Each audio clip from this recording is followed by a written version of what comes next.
All right, so I'm getting ready to cut out the neck joint for this octave mandolin I'm working on. So I just figured I'd show how I go about that process. It's pretty basic. First thing I do, I just have a rubber mallet, and then this is a 1¼ inch or 32 millimeter chisel, kind of flat bottom chisel. I always kind of make sure the chisel's nice and sharp. And so I just use like a piece of leather, suede leather, and then put some polishing compound on it. And then I quickly kind of just make sure it's nice and sharp. So what I'm doing here is just nice flat surface, polishing compound. I keep the same angle and apply some light pressure. And then the bottom's pretty good. There's not really any burr or anything, but usually before each use, I'll kind of do this just to sharpen things up. And keep that handy if I need it. Good to go. So what I've done already, a bunch of the prep work. This is the neck I'm working on. Obviously a nod to Garcia style, but I've already drawn out the bevel, the different angles I need, squared everything up, have all the lines marked all over. I've started working on it already, but so for the initial removal of material, I always stay just north of this line of where the final neck joint will be, and it's basically just to get most of this material off. You could use like a bandsaw or any other number of ways, or a handsaw. I just like to control the chisel better. Whatever, user preference. So I kind of just work my way along here. And then once I'm just like a millimeter north of the line where I'm working down to, I'll stop, and the rest I'll do with like sandpaper and files and everything. So that's what I'm going to start doing. So I'm going to put ear protection on.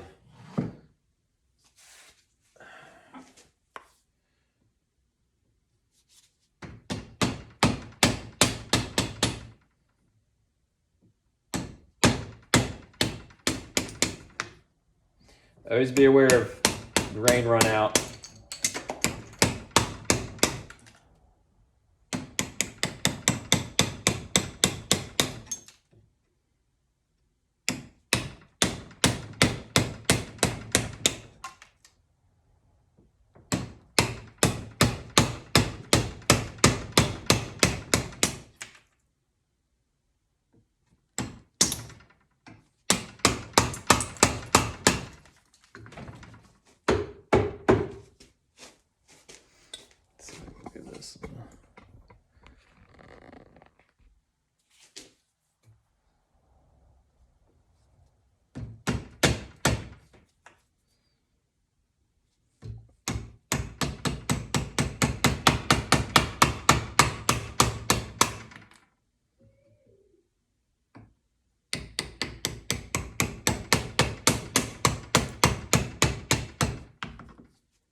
I always do a little bit at a time, obviously, and kind of work my way. I try to be systematic. It's not always going to be, but you know, try to work from left to right or right to left, and just kind of keep working in layers. As this angle becomes more steep, you need to be more aware of the grain run out, because there's going to be more varied flow of grain. I always leave extra material too along this heel. If there's any blowout or anything, it's not as much as an issue because it's gonna get cut off anyway. So that's kind of a way to build in a little bit of a safety barrier. But I kind of just, as you can see, just kind of slightly tap until I get a good flat seating for the flat part of the file. And then I maintain that. and work to the end.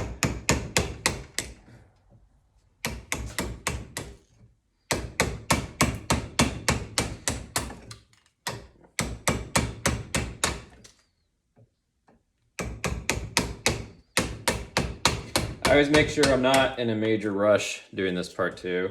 Try to be zen about it. Try to just, you know, not be rushed. Sometimes when I get closer, what I'll do is I'll just actually not use the hammer, and I'll just make sure I'm not in the way here.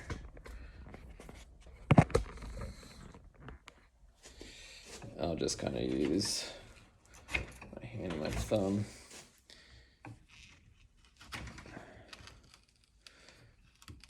Kind of slowly work material away.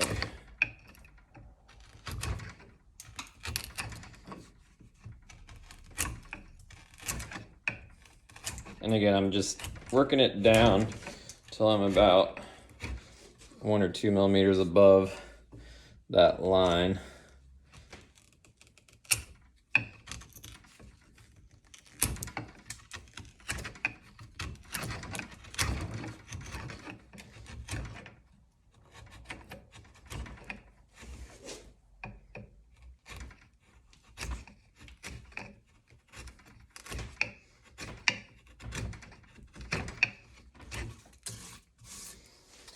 So just for, to show kind of, this is the side I've been working on right here, and then you can see that's the other side. So this stuff you can kind of knock off pretty quickly. I'll do that right now just to show you.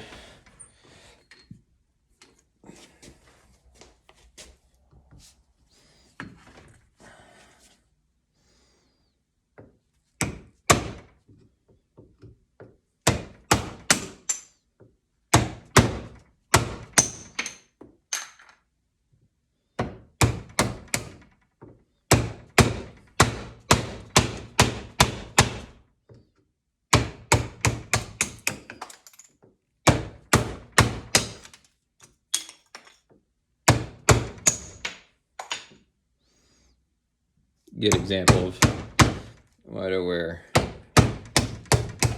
eye protection.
Change this up a little bit.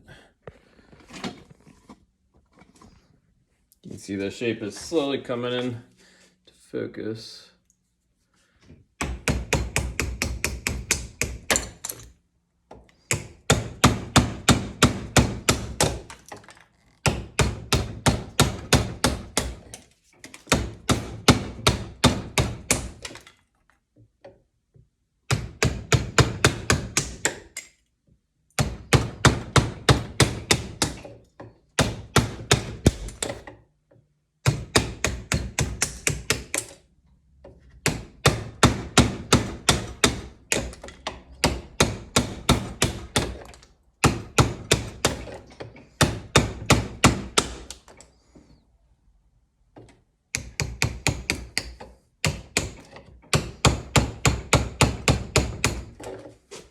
So let's say, what happens if you're cutting out the neck joint this way?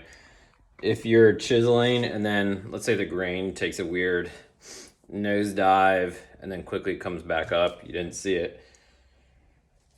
Instead of just blowing straight through that, that would obviously create some tear out, some blowout. So I would stop, take the chisel out. I would actually either put either some super glue or some tight bond in there, and then clamp it, tape it, let it dry, sand it flush, and then I would circle that spot with like a pencil or a crayon, and then just be super careful how you go about working that area, and maybe just use files for that area.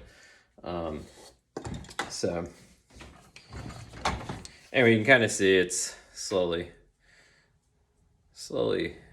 coming to shape, but that's kind of how I kind of hog the material down initially. So yeah, in summary, work with a sharp chisel, ear protection, eye protection, all that. Make sure you've drafted out on all sides how the shape of the neck joint will be.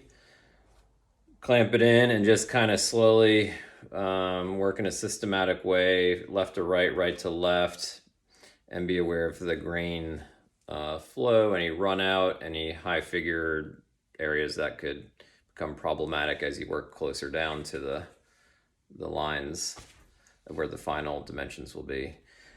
To work down to the final dimensions, I would use sandpaper like 80 or 120 grit, or a file, and then always be checking your work as you go. So, all right, good luck. Any questions, shoot me a message and try to help you out.